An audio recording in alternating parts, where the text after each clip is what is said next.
Dalcira, minha proposta para a nossa conversa hoje é falarmos de meio ambiente. Concordo. Nós estamos às vésperas aí da COP30. Em Cachoeira do Sul, estamos no segundo dia do terceiro Fórum Gaúcho de Meio Ambiente, promoção de várias universidades, e a UFSM Campus de Cachoeira está sediando. Enfim, nós temos todas as razões para falar do clima, para falar do efeito estufa, da preocupação com o aquecimento global, e também estamos no rescaldo de uma decisão do Congresso Nacional que manteve subsidiado o uso do carvão mineral para a geração de termoeletricidade, atendendo pedidos do Rio Grande do Sul, Santa Catarina e Paraná, basicamente desses três estados, que têm jazidas de carvão mineral e tem cidades, no nosso caso aqui seria Candiota, que dependem economicamente, em termos de emprego e arrecadação, da utilização do carvão, o que é um absoluto contrassenso com tudo que se fala de meio ambiente, de aquecimento global e que se vai discutir na COP30.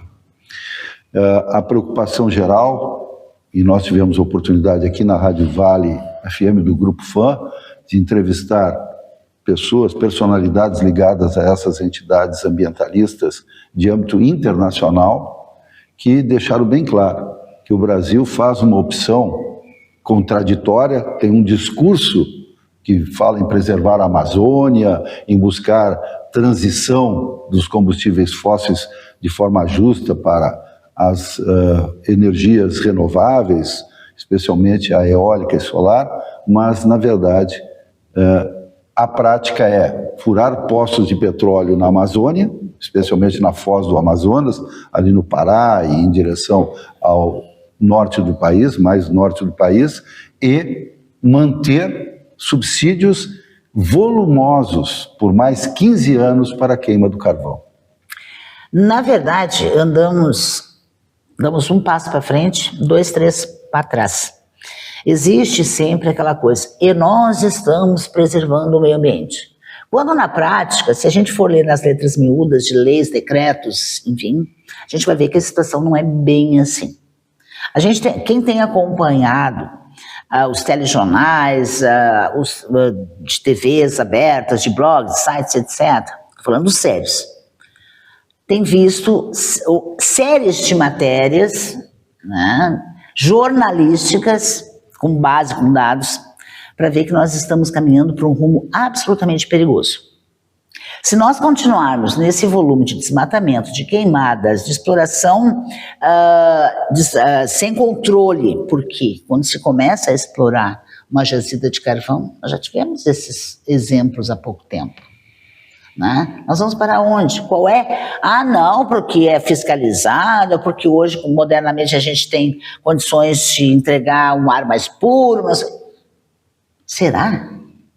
E se nós tivermos, por exemplo, depois que começar a exploração de petróleo na foz do Amazonas, nós tivermos um acidente, um vazamento de petróleo lá, como é que fica?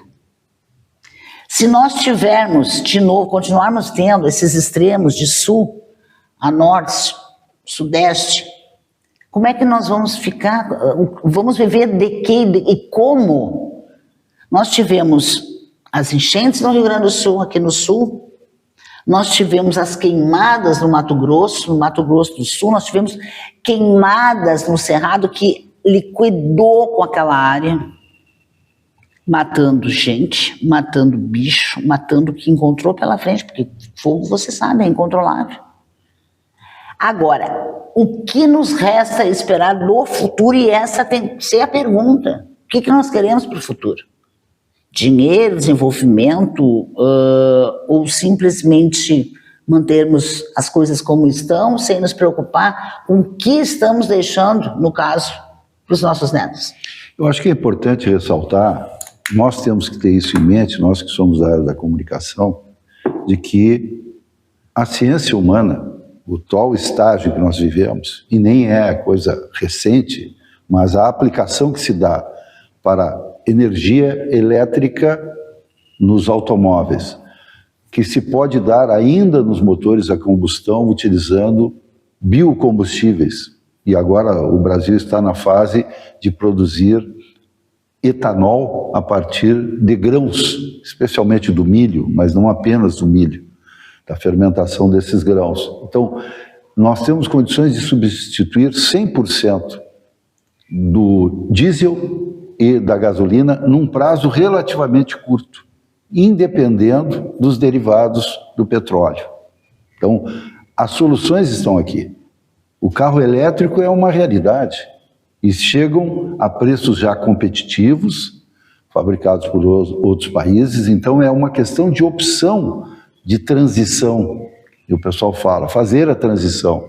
Mesmo nas nossas residências, se nós quisermos, se fizermos, colocarmos isso como prioridade, nós podemos gerar a própria energia que consumimos. Nem estou falando de injetar na rede, ter algum crédito, não. Simplesmente diminuindo a conta e, consequentemente, a necessidade de geração de energia por fontes que não sejam renováveis, como a eólica e a solar, para ficar nessas duas.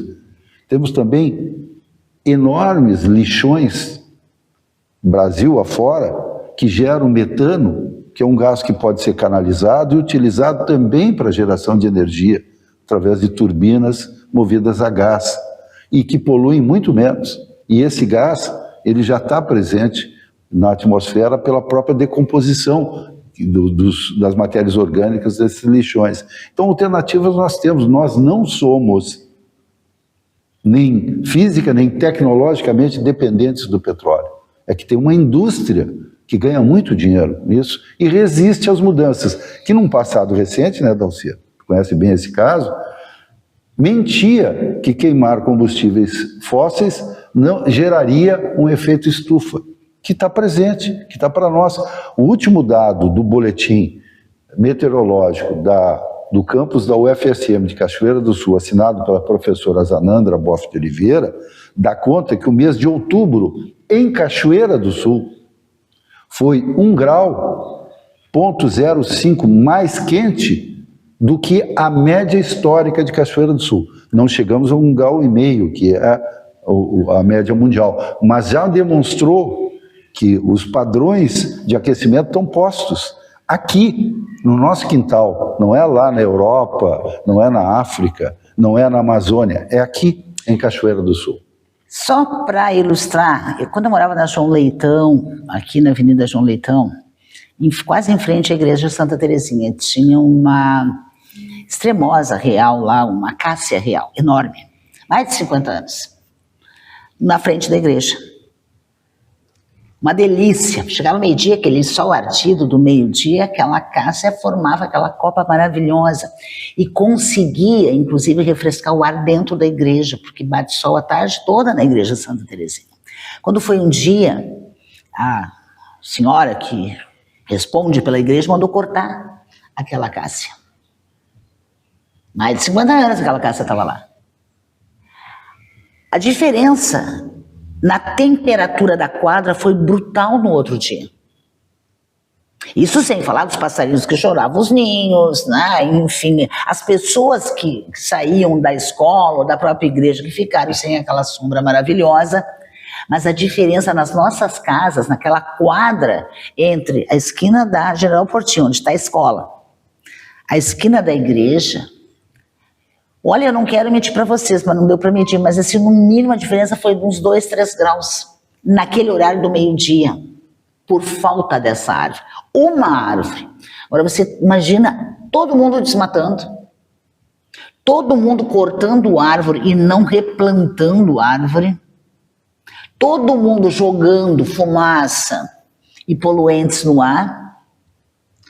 Vai sobrar o quê para a humanidade? Ah, não, mas isso não é o que o Trump está dizendo, que essa história de efeito estufa, aquecimento global, é coisa de maluco, que não existe. Não existe, mas não existe na cabeça deles, da mesma forma que eles dizem que a Terra é plana. Teve gente que já saiu de barco tentando achar o final da Terra. Tá? Bom, para quem está duvidando das palavras do Dalciro, da minha, faça um teste pessoal.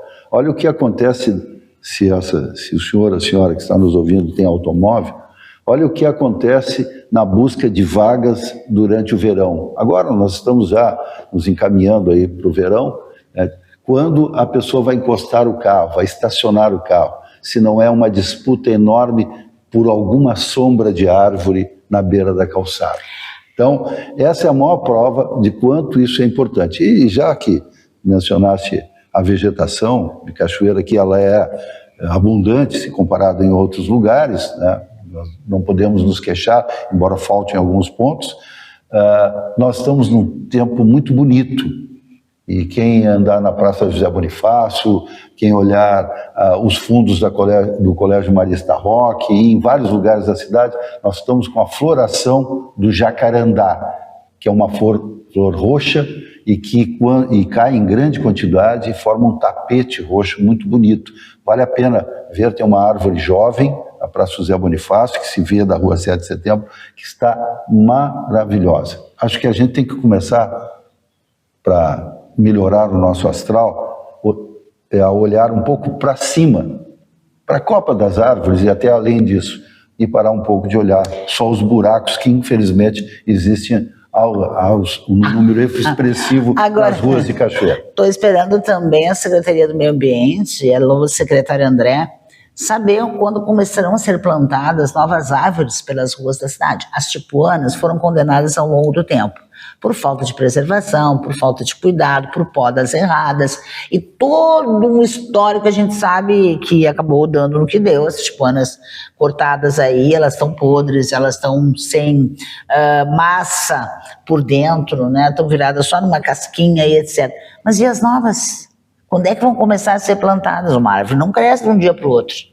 E este verão agora, de 2026, de 2025, 2026, se prepare. Vai ser quase a tapas a disputa por uma vaga embaixo de uma árvore.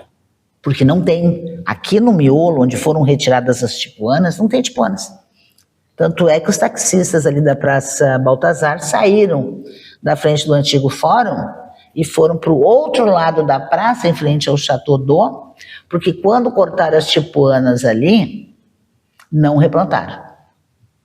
Isso, aquele sol, a tarde toda de 40 graus, não é para qualquer um. De qualquer maneira, meio ambiente, tratar do meio ambiente, cuidar do meio ambiente, ter coragem de mudar hábitos em favor do meio ambiente é uma obrigação de todos nós. Grande abraço, até a próxima. Até a próxima.